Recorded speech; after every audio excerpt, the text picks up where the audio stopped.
آج کل ہم دیکھتے ہیں کہ ماشاءاللہ تفسیر الگ الگ زبانوں کے اندر ہے، کہ جس طرح اردو ہے تو اس میں ہمیں کتنی تفسیر کی ہمیں کتابیں مل جاتی ہیں. تو کیا ابھی بھی عربی زبان کا سیکھنا ضروری ہے، یا یہ جو تراجم ہیں ان سے بھی انسان قرآن کے اوپر تدبر حاصل کر سکتا ہے؟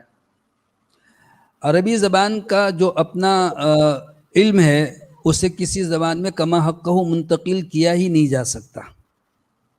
تفاسیر میں اردو میں بھی یقیناً بہت ساری تفسیریں ہیں اور بہت عمدہ تفسیریں ہیں.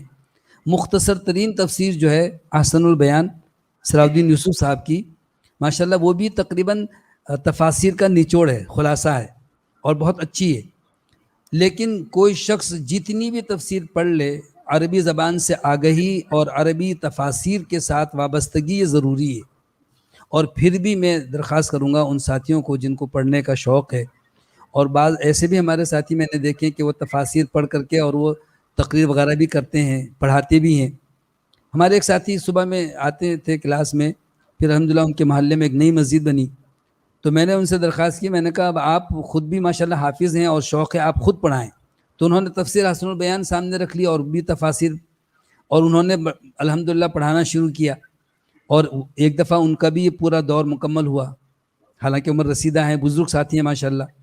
اسی طرح میں جہاں بھی جاتا ہوں اپنے ساتھیوں کو، اور آج آپ کے توسط سے تمام سننے والوں کو درخواست کرتا ہوں کہ وہ لوگ بڑے ہی خوش نصیب ہیں جن کو اللہ نے نمازوں کی پابندی اور بالخصوص صبح کی نماز جماعت کے ساتھ پڑھنے کی شرف اور اعزاز اللہ نے دیا ہے. یہ اللہ کا کرم ہے کہ اللہ ان کو نماز کے لیے مسجد میں بلاتا ہے، اٹھا دیتا ہے. ورنہ تو لوگ جلدی سو کر کے بھی پڑے رہتے ہیں، اور زیادہ تر تو لوگ دیر سے سوتے ہیں.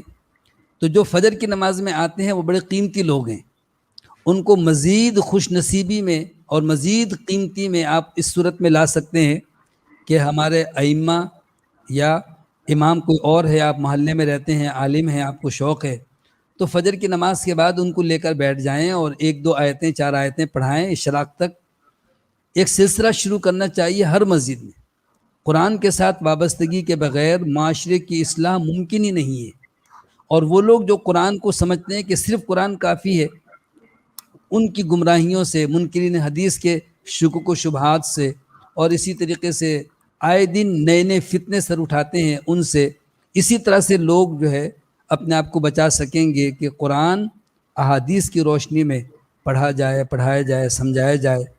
اور بالخصوص عورتوں اور بچوں کے لیے بھی اسی طرح سے ہماری بہنوں کو سلسلہ شروع کرنا چاہیے. الحمدللہ بہت سارے ادارے ہیں اور ہماری بعض ایسی بہنیں ہیں جو پڑھا رہی ہیں، اور ڈاکٹر فرحت ہاشمی اللہ تعالیٰ ان کو جزائے خیر دے، ایک بڑے پیمانے پر الحمدللہ پوری دنیا میں کام ہو رہا ہے. بالکل.